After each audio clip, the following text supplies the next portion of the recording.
இறைத்தூதர் ஸல்லல்லாஹு அலைஹி வஸல்லம் சொன்னார்கள், இறைவன் மீது வைக்க வேண்டிய நம்பிக்கையை நீங்கள் உறுதியாக வைத்தால் எல்லா நேரங்களிலும் என் இறைவன் மீது நம்பிக்கை வைக்கிறேன், அவன் எனக்கு போதுமானவன்.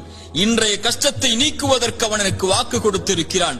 அவனுடைய பாதையில் நான் முன்னேறுகிறேன். அவனை நோக்கி இந்த கஷ்டத்தையும் இந்த சிரமத்தையும் இந்த இருளையும் இந்த சோகத்தையும் என் இறைவன் நீக்குவான். அவன் நாடிய போது இதைவிட சிறந்த ஒன்றை எனக்கு கொடுப்பான் என்று இழப்புகளையும் நஷ்டங்களையும் ஏமாற்றங்களையும் அவதூறுகளையும் அவமானங்களையும் பற்றி கவலைப்படாமல் கண்ணியத்தையும் வெற்றியின் பாதையிலும் பயணிக்கக்கூடிய ஒரு மனிதன் இறைவன் மீது நம்பிக்கை வைத்தால், இறைத்தூதர் சொன்னார்கள், ஒரு பறவைக்கு இறைவன் எப்படி உணவளிப்பானோ அது போன்று உங்களுக்கும் உணவளிப்பான். அவ்வளவுதான். பறவைக்கு உணவளிக்கக்கூடியவன் உங்களுக்கும் உணவளிப்பான். ஆனால் அந்த பறவை, இறைத்தூதர் சொன்னார்கள், காலையில் வயிறு காலியாக செல்கிறது, மாலை வயிறு நிரம்ப திரும்பி வருகிறது. அது காலையில் பசியாகத்தான் போகிறது. ஏன்?